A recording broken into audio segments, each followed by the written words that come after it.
up, everybody? Aloha Friday. Welcome, Village. How's everybody doing? Hope you guys all had a great week. Looking into the 4th of July weekend. Hope everybody's staying safe. How you guys? What you guys gonna do this weekend, man? Show me in the comments. What you guys doing? Hanging out, celebrating, enjoying the community events. There's a great community event here in Kauai tomorrow at Kekaha Neighborhood Center. If you guys are on Kauai, all kinds of stuff. Great community event rides, and I think they're giving away some watermelons. There's a dunking booth. There's a dunking booth, and I will be in the dunking booth at 1 p.m. tomorrow. So if you guys are in the area, just stop by, buy how many balls you want, and go ahead and try to dunk me in the booth. It'll be fun. Good cause, Eola Mao, out there in on the west side, taking care of the community. So yeah, if you guys are in the area tomorrow, stop by. Dr. Campbell. Dr. Campbell is not live. I see everybody freaking out. Like, no, it's, for those of you that don't know, I'll wait a few minutes because I'll make sure everybody's on. But Dr. Campbell is a doctor out there in the UK, and he studies COVID. He studies the numbers. He has no political affiliation. He has a YouTube channel that I watch every day, and he did a video in June a few weeks ago about the international transmission of COVID, of BA4 and BA5. So I figured, you know what, I'm going to share that video tonight. We'll watch it together, and hopefully you gain some value out of it. I mean, this guy he's an amazing doctor. I actually sent him a message today on YouTube, on social media, to try to get him on our show live. I have no idea where he lives, and I don't know what the time difference is, but like we did with Dr. Jerome Kim, it's a great show, by the way. And I apologize, we had to do it at 2 o'clock, but we got to accommodate these guys' schedules. But we definitely would accommodate Dr. John Campbell. He's a definite expert, and he focuses a lot on UK and Europe, but he also has a lot of info. He tracks, but his observations are right on target. The United States of America, the surveillance testing is not very good, unlike the UK. So he relies, as far as the USA data, he relies more on the hospitalizations and the positivity rates, but testing, right? You'll hear it. You'll hear him tonight, and I hope you guys enjoy it. So we'll hang out a few minutes. You guys got any questions? Fire away. What's up, Pops? All the way from Washington State. Yeah. If you guys got any questions, whatever, you ask me anything. Next week we have we're gonna get back to the Feel Good Friday. I know I said this a few months ago, but COVID has kind of resurged, and we want to keep you guys informed. But next week, Friday, we'll have Kimberly McDonald. She is a local Kauai girl, went to school on the mainland, music school, and she is a violinist, and she will be on our show on Friday. We're going to talk story with her and listen to her music. You don't want to miss that one. She is an amazing artist, with an amazing story. So that'll be next Friday, and we'll see what happens this week. Wednesday's always the day to find out, how COVID is acting here in Hawaii. But I know one thing. Kauai yesterday, we had the sad news that we had another COVID death, a fifth COVID death in 5 weeks, so an average of one a week. But yesterday's report was of a male 40-year-old, 40 in his 40s. I shouldn't say 40-year-old, but in his 40s, and he was hospitalized. That's young, guys, and that's what I mean. I don't know how people can kind of disregard this virus when we know. Well, we know, the village knows, but our leaders, want us to believe that it's back to normal. So I hope that Wednesday again, when you hear about BA4 and BA5, you'll hear about why it's starting to grow all over the world, really. And we know what happens, right, in Hawaii. You guys all know. I watched the news tonight. Mr. DeFreeze from HTA, and then everybody's so excited because 400 some odd passengers came in from Japan, and they're excited, and they hit the jackpot, and again, what I guess that's what they consider managed tourism. The lines are out down the road at Honolulu Airport. They're telling people to come 3 hours early. I mean, that we're, you know, I'm preaching to the choir, but that's not managed tourism when you got to wait 3 hours to get on a plane. That's simply mismanaged tourism. They don't care. They keep saying they want to put out this message. They want to put out this message about we want the right visitor. I've always said that you don't need a commercial to attract people to Hawaii. You don't need an ad in a radio to attract people to Hawaii. Is one of those places that everybody wants to come. And the airlines with their low rates, that's all the marketing. We don't need to pay 60 million or 80 million or 100 million. We don't need to pay a penny. And, but how do you focus on the rich traveler that's going to spend money on Kauai or in Hawaii? When you do an ad that goes on radio and TV or wherever it goes, newspapers, everybody sees the ad. So you cannot, I mean, to some extent you can target the ads, but Hawaii is a destination. So when they Google Hawaii, they're looking for cheap rates. Yeah, Brian, they talk about, shortage of pilots. The shortage of pilots is due to the fact that these people are getting sick. Dr. Ingalls talks about that. The long COVID is an issue because these people are out for long periods of times, and they're crippling their workplaces, as we see in the airline industry. It's just too much. So anyway, we'll go ahead and crank this video up, guys. Hope you enjoy it. Again, Dr. John Campbell. This is not live. This is from his YouTube channel, which please go check it out. YouTube, it's just John Campbell, Dr. John Campbell, and he does a show every single day. All right, here we go. Well, you're most welcome to today's talk. It's Saturday the 25th of June. Now, there's a major surge of this Omicron BA4, probably mostly BA5 going on in the United Kingdom, the United States, all over Europe and Australia, and I'm pretty sure New Zealand as well. So that's interesting. We're going to look at that. And also the flu cases, influenza A particularly, in Australia are above normal. And a lot of people seem to be getting sick with that. Now, the problem with that is, well, it's bad for Australia, but of course it's their winter now, and we tend to get the same viruses next winter in the northern hemisphere. So this does give me some concerns for a bad flu infection next winter in the northern hemisphere. And what we don't want is COVID and flu infection at the same time. We really don't want that. So some quite interesting things to look at, and some pretty interesting data as well, actually. So we're definitely in a third distinct Omicron wave now. This is now clearly identifiable as an extra Omicron wave. Now, first piece of data I want to give you is from this government website here. Obviously, I've given you the link. Do check it out, and you can download these full technical briefings, which, to be fair, are actually quite accessible. They're not written in jargon. You can actually read them if you're prepared to spend 20 minutes, half an hour going through it.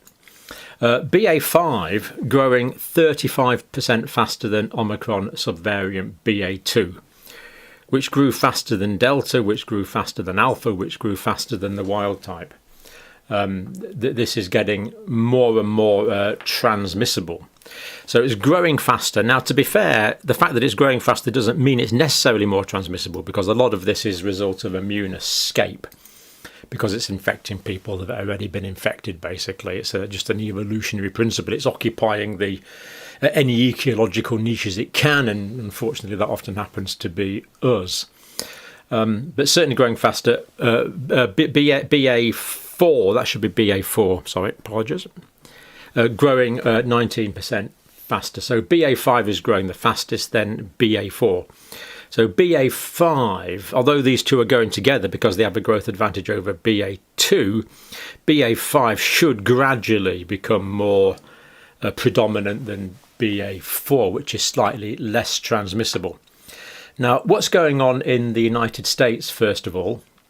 Let's look at that. So here we have some CDC data. Now, it's always hard to tell what's going on in the States because the surveillance is nothing like as good as it is in the United Kingdom. We know a lot about what's going on in the world from the UK surveillance data. But we do see that hospitalisations are starting to increase in the States. So definite increase in hospitalisations in the States, 1.5%, but it is becoming a bit of a, we can see it's becoming a bit of a trend there. Do click on that data for yourself. Now, the United States hospitalisation data is quite essential because we don't have the widespread infection data as we do in the UK, as we said. So increasing hospital patients is probably our best proxy, going up somewhat. The other one that's useful is test positivity. So not the number of tests, because we know the number of tests is very poor, but the test positivity, the percentage of tests coming back positive, is useful because that's presumably more representative than the actual number of tests. Now, of course, the number of tests being done aren't necessarily a representative sample, so this is not good science, but it's a good indicator. Test positivity is about 14%, and I've just got a graphic of that here. So here's the test positivity in the United States. So this is way back at the start. This is the original Omicron wave here, very high test positivity, and now we know that's gone up to, what did we say it was, 14? Did we say 14%? So it's gone up to about 14% now in terms of test positivity. So that means to me that BA4, BA5 particularly are going through the States at quite a rapid rate, and we know that from other data as well. Now, this is the reference for the UK hospital data, which is another one that we need to look at just to demonstrate this increasing BA4-5 large-scale wave. Now, if we look at the overall situation in the UK here, testing positive, okay, we know that's not particularly reliable. Deaths, deaths in the last 7 days, 731. So although it's up slightly, I don't think we can attribute too much to that because the numbers are low. But patients in hospital are definitely going up. And if we look at healthcare, live data from the UK, patients, so this is patients admitted to hospital. In the last 3 months, we are getting a small increase.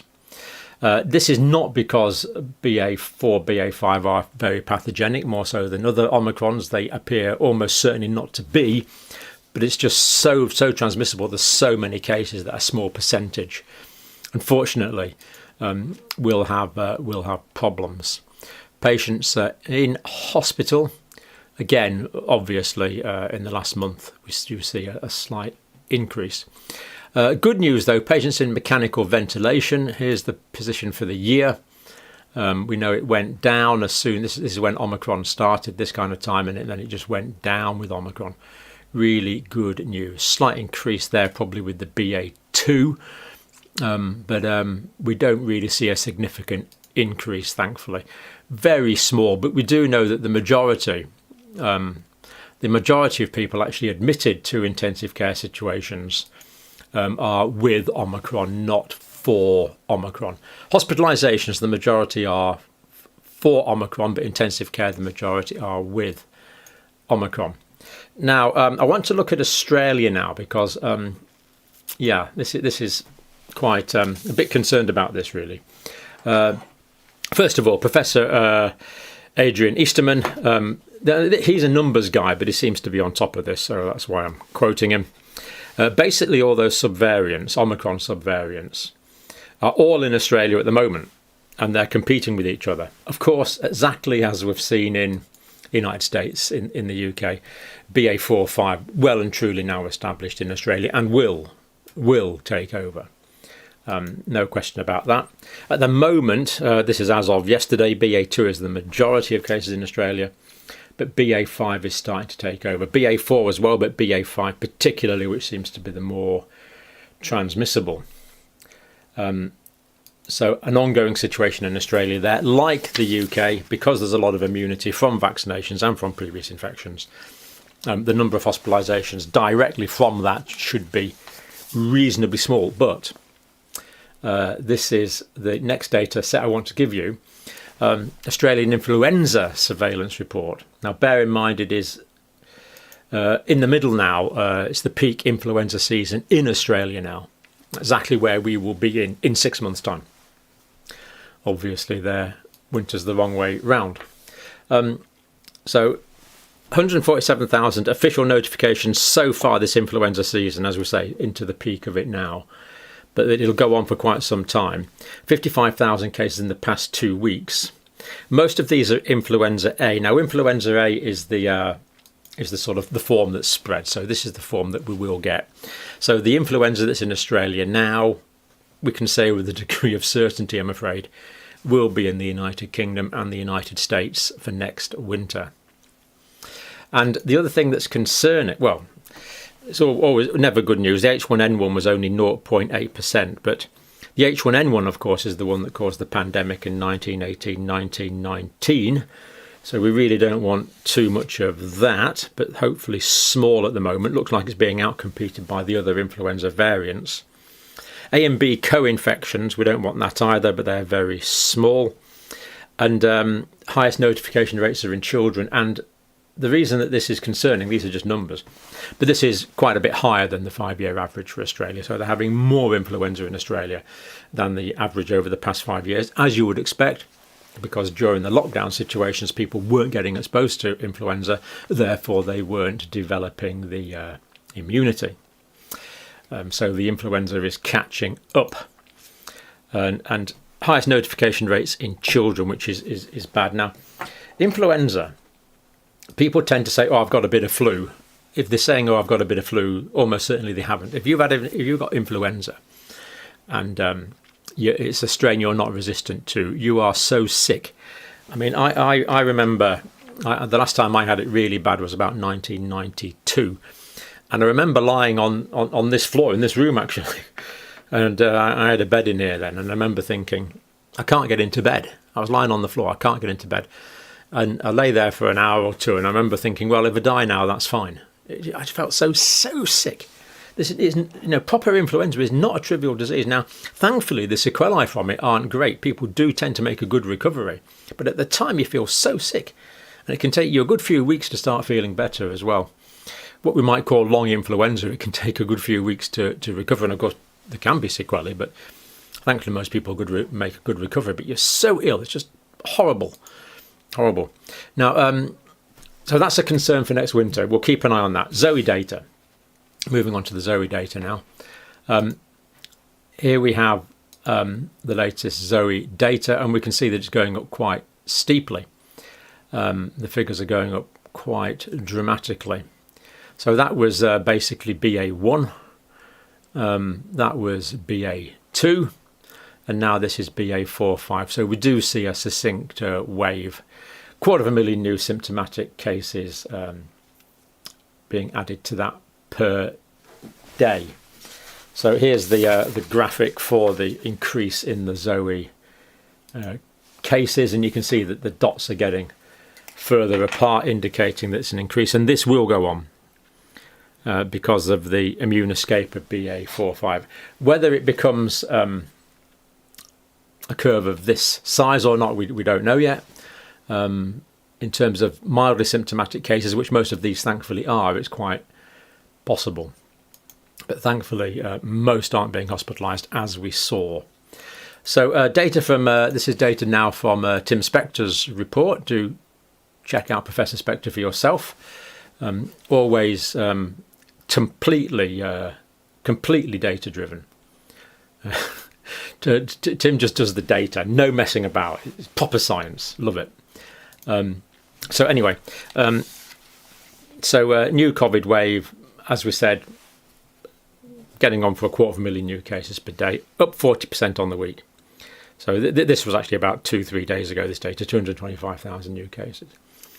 As we see now, it's a bit higher, up 40% on the week, a dramatic increase. Prevalence in the UK is now 1 in 27. Scotland is 1 in 18. Why is it high in Scotland? We don't know. But it is. 1 in 18 symptomatic. Gives a UK R value of 1.1. Mostly the BA5 surge, to some extent BA4, but mostly BA5. Now, Professor Spector's data is saying that BA5 and BA2 are both basically equally transmissible. The reason that BA5 is taking over is because of reinfections. It's able to occupy the ecological niche of people that have already been infected with Omicron. So there's a lot of reinfections, and reinfections after previous strains, and also reinfections, of course, or infections after vaccination. So a lot of immune escape is why the BA4, BA5 is transmitting, as we said, about 33% more quickly than BA2 did. So huge immune escape, evolution, viral evolution acting before your eyes. More reinfections from this year and last, so a lot of reinfections. No increase in deaths. Deaths a little down on the week, which is good. Hospitalisations are up just because of the sheer numbers. So for any individual, the risk is less, but because of the sheer numbers, the hospitalisations are up. So BA5 causing less severe disease in all probability, but because we've got 1.7 million of us at the moment currently infected. In fact, that was last week's figure. It's probably 2 million this week. There is a small proportion being hospitalised, unfortunately. Increasing in all age groups, increasing in all regions. I think the northeast isn't quite as bad, but apart from that, it's increasing everywhere. Now, long COVID. This works out at 3,851 people who are going to have who are developing symptoms today, whose symptoms could last 3 months. So this is a big chunk out of the workforce. People could be not back to normal for at least 3 months. And of course, we know a proportion of those for even longer. Omicron, less likelihood of long COVID compared to Delta. So there's less long COVID with Omicron, but we've got so much Omicron. That still comes out at 3,851 people who today are starting on a 3-month course of not being 100% at all. More cases overall due to the sheer number of infections. Now, again, the King's College team have calculated risk of getting long COVID with BA1 is currently 1 in 23 infections. Now, what is it with BA2? What is it with BA5, which we have a lot of now? We don't know. I haven't got enough data on that yet because the time hasn't passed. But basically, 1 in 23 people who got BA1 had symptoms for more than a month. Okay, we could debate whether you call that long COVID, but it means you're knocked off for a good month. This is a long time. Multiplied by several million, of course, many millions throughout the country. Right, ONS data. I'm just going to refer to this briefly. Do check this out for yourself. The ONS site is quite brilliant, apart from the fact that it doesn't report on antibodies for natural infection. Now, I've just given feedback to the Office for National Statistics again today. My last feedback they didn't act on. Let's hope they act on today's. ONS, if you're watching, data please on natural infection antibodies. It would be so easy to do it because you're already collecting data on antibodies altogether. Just differentiate. For example, just check the nucleoplasmid antibody. So simple to do. Please do that. Anyway, ONS data here. Now let's just look at some of the main points here. 1 in 40 people in England infected, 1.36 million. Wales 1 in 45, Northern Ireland 1 in 30, Scotland higher 1 in 20. It's now higher. Remember, Tim Spector said it's 1 in 18, but this was this data is slightly out of date, always is with the Office of National Statistics. London, highest incidence in, or highest prevalence, incidence is new cases, prevalence is current cases, 25 to 30 year olds who are the most sociable, of course. Whereas when you get to my age, I can't really be bothered socialising. So the prevalence in my age group is slightly lower. But it is increasing in all age groups. And the age group that seems to be particularly being affected in terms of getting ill with Omicron is the much older age group. It's the over 85s that are getting mostly affected. That data we looked at from the United States, that was over 70s. So it doesn't differentiate that well. But in the UK, we know it's the over 85s that are being hospitalised particularly. Antibody data, well, basically, I can't remember what it is, but it's about 99.3% have got antibodies. Basically, virtually everyone in the country has been exposed. Secondary school pupils, it's 96.6. Primary school pupils, the data from the ONS is only 62.4. I'm just wondering if it's waning more quickly in younger children, if the antibodies are waning more quickly. Don't really know that. It may or may not be the case. But it would explain why the numbers are so much lower in young people, because it's hard to see that they'd have less infection. Now, just a few quick pictures from the ONS. Here we see the increase in cases in England. Remember, the ONS is not based on NHS reporting. It's based on completely independent surveys. So this is good quality data. We can say that this is accurate, certainly the most accurate thing we've got, because it's based on survey data. From that, they can extrapolate to the whole population with higher degrees of accuracy. So that's the situation in England. Scotland, we know cases are slightly higher. Why it's increasing more quickly in Scotland, we don't know, but a definite increase there could well be going up into the levels of the original Omicron wave here. Now, this is particularly interesting here. Now, the blue line is compatible with BA1, BA4 and BA5. Now, we know that BA1, basically we haven't got any more, because the BA2 outcompeted the BA1, and now the BA4 and 5 are outcompeting the BA2, and the BA5 seems to be outcompeting the BA4. And yeah, it's not funny. I don't know why I'm sniggering at that. But here, let me look at this graph again. But the point is that this is compatible with BA1, BA4 and BA5. That's right, that's what I was saying. So the BA1's not there anymore. So we know that this blue line is now virtually all BA4, BA5. And we can see that that's outcompeting the BA2. So the majority of cases now in England are BA4, BA5, as the BA2 goes down. And this is just the way the PCR tests work, detecting particular amino acid sequences. Again, BA5 here in Wales outcompeting BA2. And then the final one we'll show today is Northern Ireland. Again, we see the same situation with the BA4-5 outcompeting the BA2. And in Scotland, we see the same situation with the BA4-5, particularly the BA5 outcompeting the BA2. And we can assume that the situation is remarkably similar in the United States and Australia. It's just that we have good data from the UK. So there we go. We're heading into another wave. As time goes on, numbers are going up, but the gap between numbers and hospitalisations is getting wider. So at first, hospitalisations were closely tracking infections. Now there's lots of infections resulting in lower numbers in terms of proportion, in terms of percentage of infections in hospitalisations. But hospitalisations are going up because of the sheer numbers of infections. Thankfully, not going up too much.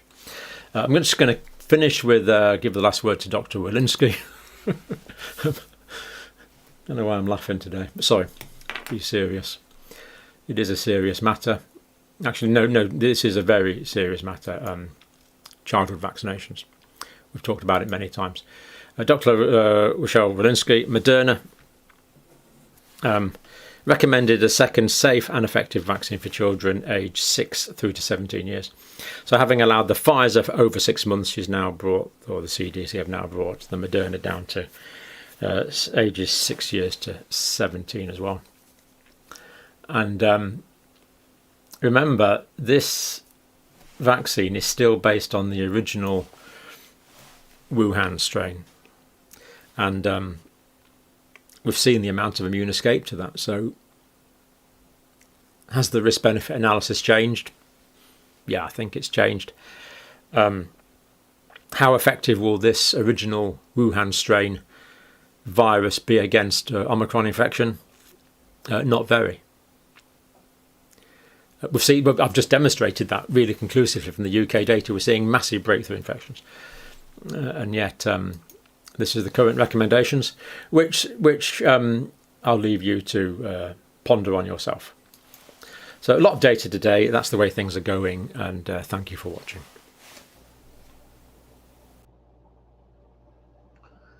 Well, there you have it, guys. I hope you enjoyed that short segment. I know a lot of you are probably thinking, why is he focusing on the UK? Well, number one, he's in the UK. Number two, the UK data, the information that the United Kingdom collects, the surveillance testing, the sequencing, is much better. I think you heard him say the United States, the testing, the surveillance testing, and the testing. We cannot rely on the case count numbers, and he focuses on hospitalizations, positivity rates.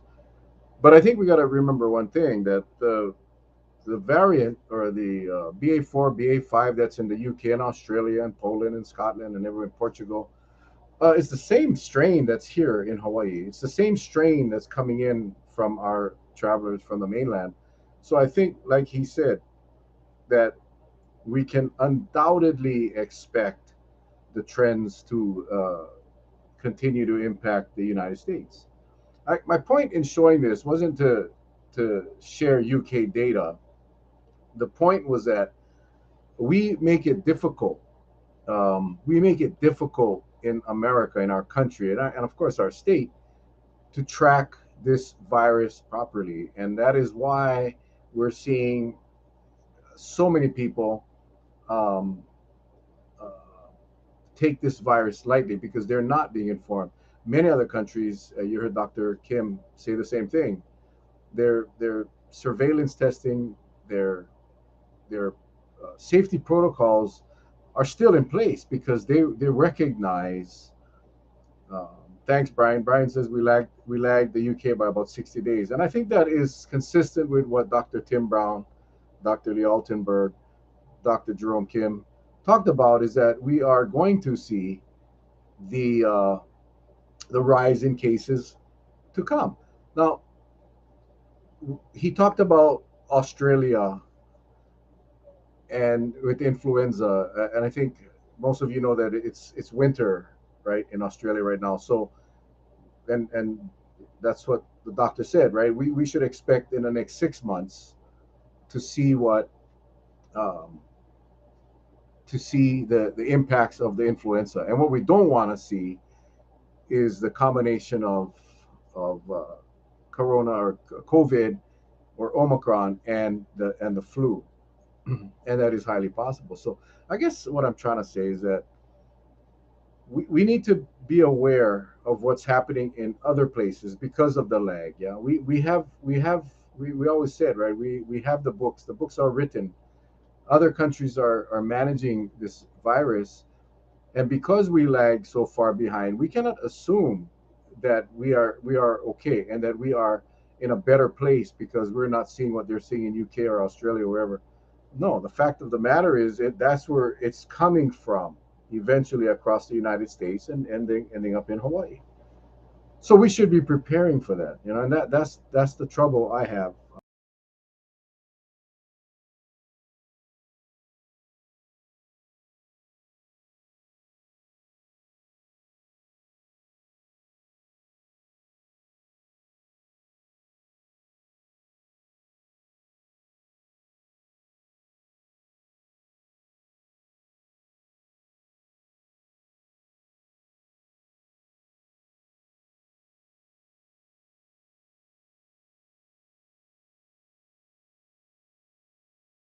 They're heading out. They're going somewhere, either possibly taking the virus with them to drop somewhere, or for those that are flying out with the intention of coming back, they're going and possibly be carriers to bring this variants back. I believe the BA4, BA5 levels are much higher than what the state is telling us, simply because I don't think we have enough sequencing. But again, that's just an uneducated guess in my part. There's definitely no science behind it, but I can tell by the number of people getting sick. One of my good friends just popped on. I'm not going to mention names. I think you can read. He's mentioning he was down for a while. He's vaccinated, but he got hit real hard. He got hit really, really, really hard. And he said today was the first day he started feeling better. And there's so many people getting sick, and again, like I said in the opening of the show, we lost a male person in their 40s yesterday on Kauai. So it's incredible, and we watch that, we see this happening, and yet we just continue to go on our merry way. I can assure you, tomorrow, as I go to that Kikaha event, I will have my mask. Uh, Except when I go in the dunking booth, I will not have my mask, obviously. But we can still go out and do things. We just got to be safe. We got to protect ourselves, and we got to protect others. And that's kind of the general rule. And I try to bring information, and this information had really nothing to do with Hawaii. It was not. It was about our world, really more, UK specific. But I think we got to pay attention. I think we need to pay attention to these people that are across the world, and we have access to via YouTube and so forth. I don't know Dr. Campbell personally, but he provides valuable information on all kinds of topics as it relates to COVID and other diseases. And he's as you can see, he backs everything up with the citations, the resources that he found the information at, so you can follow up. But I don't know if anyone else in leadership or policy making decisions do this. I think they have kind of just forgotten about COVID, and they're just moving on with life. And when you see 15 deaths in a week, maybe it's okay for them. Maybe they can go home at night and feel okay about that, knowing that if we had maybe put in some safety protocols, if we maybe had required masks at airports, maybe if we never lifted up the testing requirements, um, maybe if we put in indoor mask mandates while these our positivity rates are so high, maybe some of these people would be alive today. I don't know how they go home and sleep at night. I guess unless they believe 15 deaths a week is an acceptable number, um, because they don't want to upset the special interest groups. They don't want to upset the visitor industry, because they're celebrating tonight. I can tell you, they got the first big jumbo jet coming from Japan. They're all partying tonight. I can guarantee you, they're all partying tonight, celebrating. In fact, Mike McCartney was he's with the governor's cabinet. He was on the news, so happy. He said, "Oh, this flight." Um, I forget the number, so I'm not going to misquote it. But that was the highlight, right? Because it generated X amount of millions of dollars of tax revenue and 30,000 jobs, I believe he said. That one plane with 400 people supports 30,000 jobs. I don't know how he figures that out. Um, he's counting all whatever they use the data. They I call them cook the books, right? Just to make it seem like it's justified. Well, again, maybe go ask the families of the 15 people that died last week, or ask the family of the person that died on Kauai yesterday. Uh, he's 40 in his 40s. He's a very young age, and I just don't know how you gauge that level of acceptable cost, whether it's illness, hospitalization, death. I think at some point you got to really do what you can. You really got to do what you can to limit the casualties, right? That's kind of what my philosophy is. You wanna prevent. You want to prevent rather than react.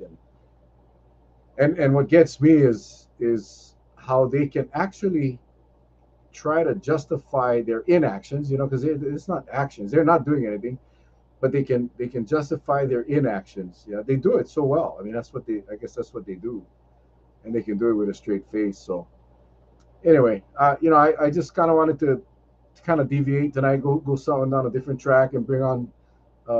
And this was not live, folks. I do not know Dr. John Campbell. I've never met the man yet. I am trying to get him on the show live, but he has a YouTube channel that he broadcasts a show every day, and go check him out. He talks on all topics, but I just wanted to share that different perspective from someone that is so far detached uh, physically, because I think it's important. Again, like I said, this virus, whether it's in the UK, whether it's in Asia, whether it's in USA, it's the same virus that we're dealing with. What was interesting, I think one of the things that I think we need to accept and understand, what he talked about, the immune escape, and we've heard it from all of our doctors on our show, right? Everyone, this is this is like common knowledge, right? If anyone that's following COVID, but BA4 and especially BA5 has the ability to get around not only the natural infection immunity but also the vaccine immunity. That is why um, one of his sources was saying that it not necessarily is more transmissible than BA4, but the reason why we have so many more cases is because so many people are getting reinfected. The reinfection rate of these two, BA4, BA5, is significantly higher. And that is because as these variants evolve, I love the way he says it with his accent, as these variants evolve, that's what it does. Gets it creates a new variant that is more transmissible. Whether or not it's more severe, the illness is more severe, no one knows, but we know that part of the evolution process that you can count on is the fact that these new variants or subvariants will be more transmissible than the one before. And that, I think, is where we got to be careful. And that's why I think when I believe it was Dr. Brown, shared his slides in several of the states on the mainland, that spike was nearly straight up and down. And that is because the rapid growth of this virus. Now, we know that's coming here. And we know that our hospitals cannot handle a surge like that. And he said, while hospitalizations are slowly rising, not as they did in earlier versions of this virus, the sheer numbers of the amounts of cases uh, is what's going to create the capacity or the hospitals being filled. And that, I think, unlike a lot of other countries, a lot of other states, and again, I'm preaching to the choir, right? Hawaii is different. We got what we got. We don't have the ability to take our patients to the next county or the next state. We're here, and what we have is what we have. And I think that's why when you compare data for the mainland, and I think you heard my son when he was on the show last week, he said, there's several hospitals around where he lives. So um, we don't have that luxury here. So you cannot compare. It's not apples and apples when you start talking about other states who have that ability to cross state lines if they have to. We don't have that ability. So when the CDC, that's why the CDC looks at capacities and not just case counts, and they look at the capacity and said, hey, you guys in Hawaii, you guys are red because you don't have the resources available to take care of these case levels and the current surge. That is why the CDC says you guys should be using masks indoors. And for the life of me, I can't understand why our governor, lieutenant governor, and all of our policymakers, they don't hear it. You know, they hear it, they don't listen. They hear it, they don't listen, and that's just too bad. That's just too bad. So at the end of the day, we sit here, we wait, and I think a lot of people are tired. Yeah, I think a lot of people are just disgusted with having to have been, in prison for the last 2.5 years, and they're taking a chance. They're just not as concerned about COVID as they were a year or two ago. So that causes them to go out and not wear the mask, or go to a concert, or go do these things that they couldn't do in the last 2 years. So I mean, I don't know how you blame them, right? It's kind of rough, but at the same time, we have to start thinking about others. We have to start thinking about the other people around us, and that we could be that one that carries that virus that'll eventually potentially kill someone we love. I just don't get it. And yet we can be safe if everybody was safe. If everybody practiced being safe. If every one of us wore a mask indoors. If every one of us was careful. I have my good friend who is very anal about masks and staying away from people. When she got COVID a few weeks ago, she said, Mel, 2.5 years, I was so safe. And one event, it was a family wedding, I slipped up because and you go to family weddings, you hug and you get close, and you aloha everybody, and one slip up and she got infected. And that is where I think it's hard to tell people, um, not to be not to share aloha, because that's what we're so used to too. But that's why when we end up in pandemics, and I think you've heard it from everyone, even Dr. Uh, what the heck, geez, Dr. John, Dr. John, um, he's well aware. He's not trying to tell us the pandemic is over. He's not trying to tell us that we can go out and relax. He said, this is still a very serious disease, as all the real true medical experts are saying. You know, it's interesting how I still see the commercials. Yeah, and when you see the commercials, it's amazing how no one no one is advising or sharing the vital information with the public as it relates to COVID. The politicians have basically said, I think their advisors have told them that's a taboo. That's a taboo area because it's a very controversial issue.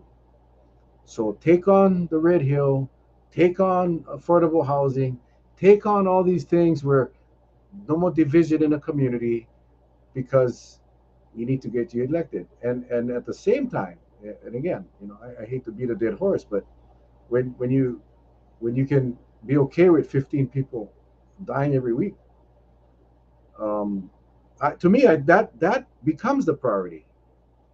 Whatever was on your table, on your list of things to do, when you see you at 16 the week before, 15 this week, okay, I think that becomes a priority.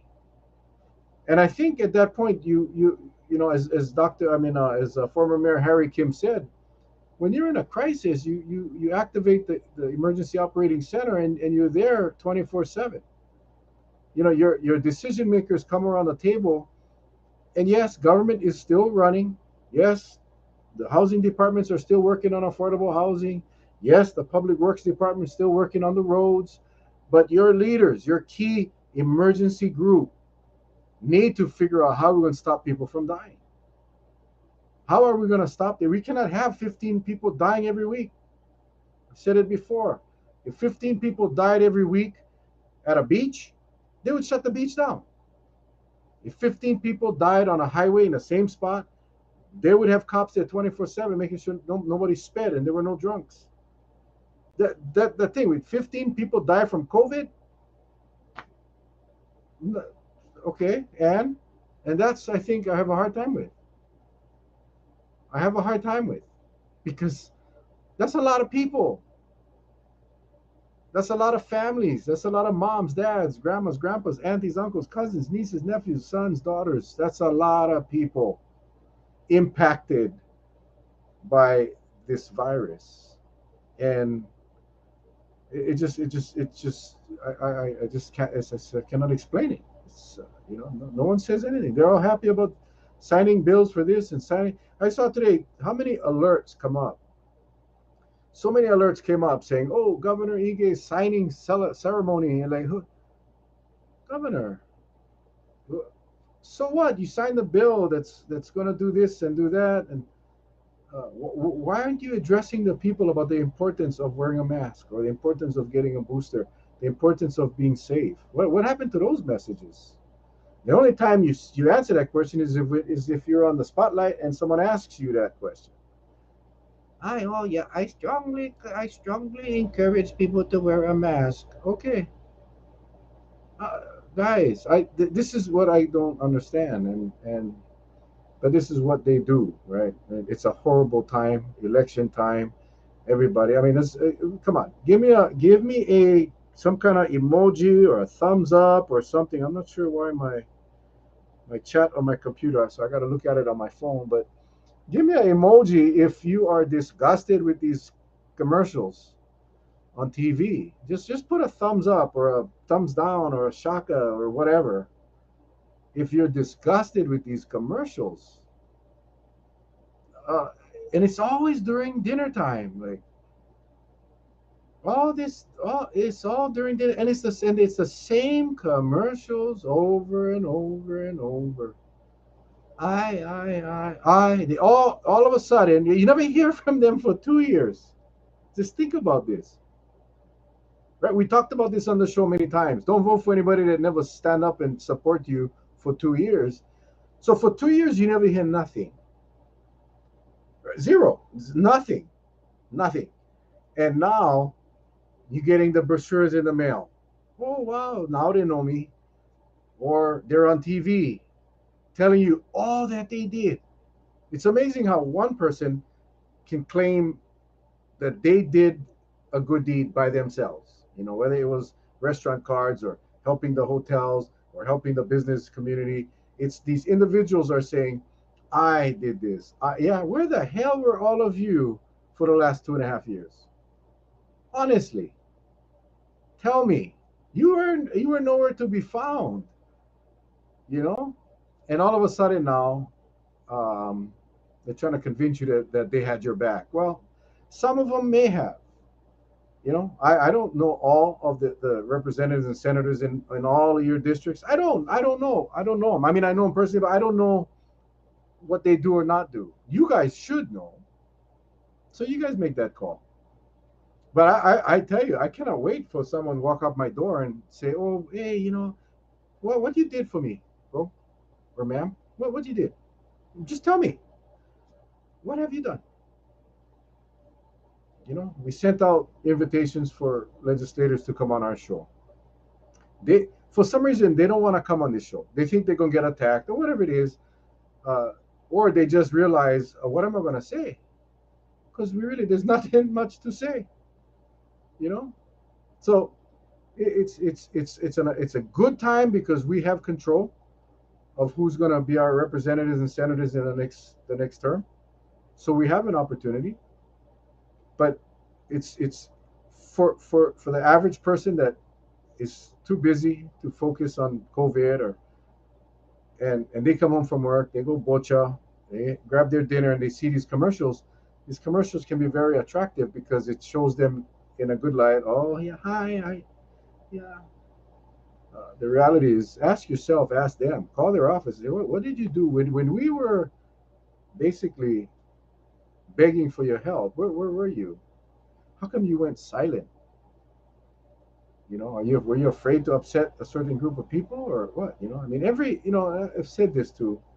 This, every person, and I don't care if you're any representative, senator, president, mayor, council, every person has an opinion on something. Whatever the issue is, every person has a personal opinion on an issue, one way or the other. And that's just how you were, how you were raised, your life experiences, whatever it may be. You have uh, your own personal opinion. Now, if you are an elected official that has to vote on issues, you may not vote on an issue based on your personal opinion because your constituents feel otherwise, right? That's just how this works. But when you ask someone of their opinion, they should be able to tell you, not what your constituents' opinion is, not what the majority of your district's opinion. No, you, Mr. John Doe, Rep Doe, Senator Doe, Mayor Doe, whatever you are, what do you feel? How do you feel? And very few of them going to answer, because they don't want to upset anyone.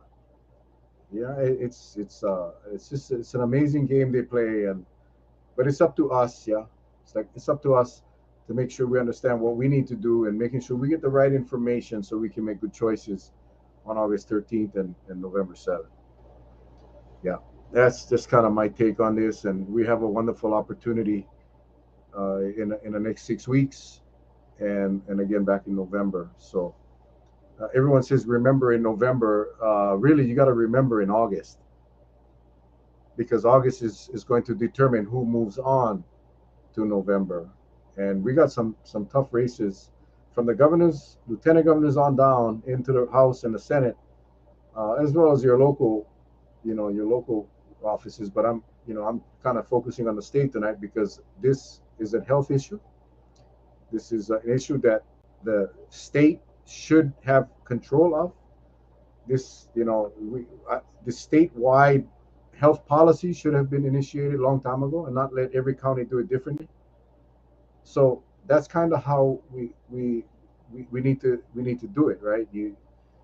Every island doesn't have different requirements for driving a car, right? It's a statewide law and statewide rules, and you follow the statute. So that's kind of what we failed, right? Governor didn't want to. Initially, he was okay with that, and then when we started to hear the communities and the diverse opinions, he just punted back to the mayors, and that's not a leader. That's not a leader. When you're afraid to take the heat, um, that's not a leader. So guys, again, the solution is in our hands, each and every one of us. I don't know. I would bet that not everyone on this show tonight is registered. I don't know. I just have a feeling that some of you may not be.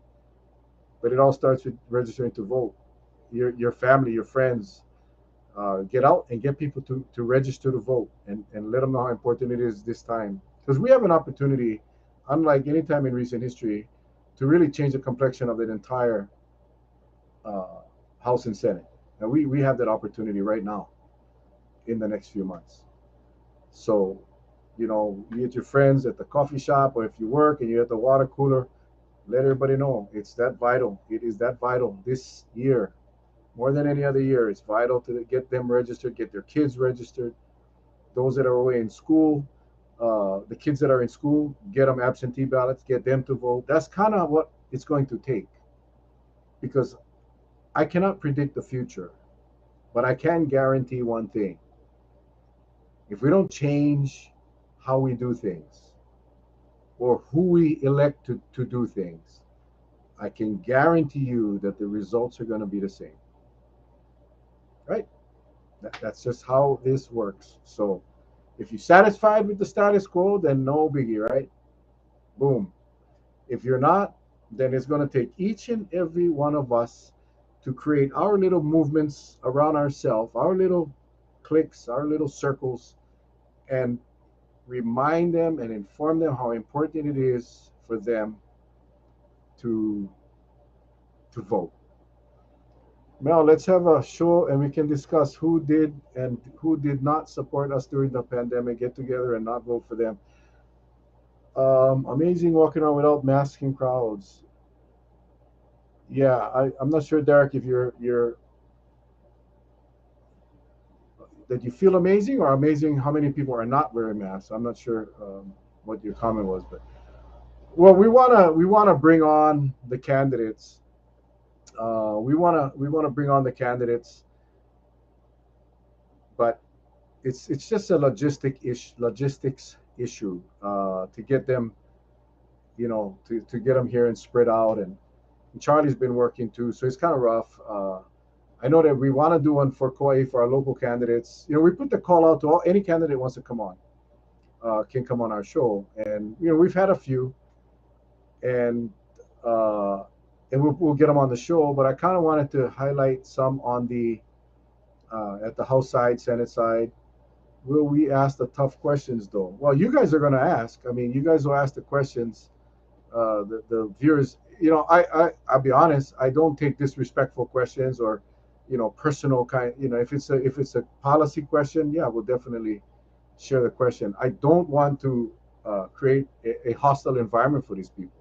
We want to let them speak, and then we want to ask them the questions. So if the question is phrased in a way that's not offensive, it gets on the screen. That's how it's always been that way. And but yeah, we don't want to create a hostile environment for these people because I think a lot of these people are really good people and they believe what they did was the right thing. It's I don't know. I don't know. It's something that we gotta kind of figure out. All right. Anyway, hold on. I gotta look at my comments up on my phone because my scrolling section of my thing is home rules seem to be working for Kauai with the bubble resorts, but joining the safe state's unsafe travel program made us join the infected crowd. Yeah, I think the bubble resorts worked, and what happened was it made Kauai look like the bad guys, right? Because the governor allowed each mayor to do what they wanted to do. Why not issue a statewide policy? We know the bubble policy worked. Remember now, this was at the peak. This is when a lot of people were dying every day, and Kauai had zero, very relatively no numbers. So yeah, it came with a cost. It came with a cost. But I supported that, and I support that till today. I think we have a lot of people walking around on Kauai today because of that tough policy. Had that not been implemented, if we had just followed along with the industry, I think a whole lot more people would have been dead today. That's just my personal opinion. Absolutely no science backing that up, but you just look at the numbers, man. It does not lie. Look at all the other counties that decided to go open up early, and then look at Kauai's numbers. Look at the numbers when we lifted emergency or safety measures, whether it was safe travels, whether it was masks. Just look at the results. We know what creates surges. We know what can prevent surges. We choose not to do it, and that's on them. Yeah, we try our best as a village. We try our best to share our mana'o and our tips that we learn from experts, not politicians. And we can only work with the willing. I remember my friend a long time ago. It was a sales training, and he said, "No, work with the willing. Work with the willing."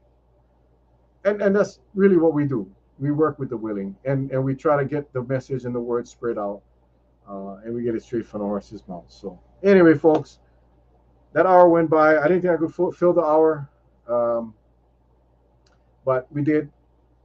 If I find videos like this, if I find information that I think is relevant and interesting, we'll definitely pop it up, so we can inform and educate as we always try to do. So, with that, folks, it is the start of the 4th of July weekend. I know a lot of you may have a 3-day weekend. Let me just say, be safe, folks. There's going to be a lot of people out partying, going to be a lot of people out drinking and driving. Please, please, please, please, please be safe. Wear your mask. Think COVID when you go out this weekend, and always do not put yourself in a situation or a position that can get you infected, that can get you hit by a drunk driver. Be smart, folks. We can enjoy the weekend, and we can be safe. We actually can do it. We just gotta think. We gotta think. I don't know about a show on Monday. I'll get with Charlie.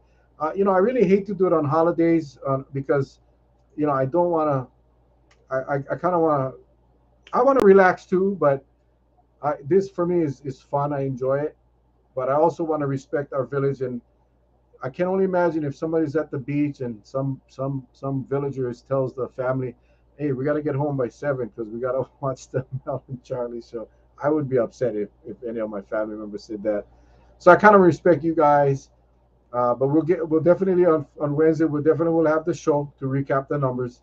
We are asking Dr. Tim Brown and Dr. Altenberg to come back and share what we, you know, it's shouldn't be this way, but it's like Wednesday's the day, right? That's the big day, the 9 o'clock hour where we get the numbers. Like we should be getting these numbers every day, but it is what it is. Anyway, folks, happy 4th of July. You guys have a super duper weekend. Love your families, and most of all, stay safe. All right, guys. We'll take care. See you guys. Love you all.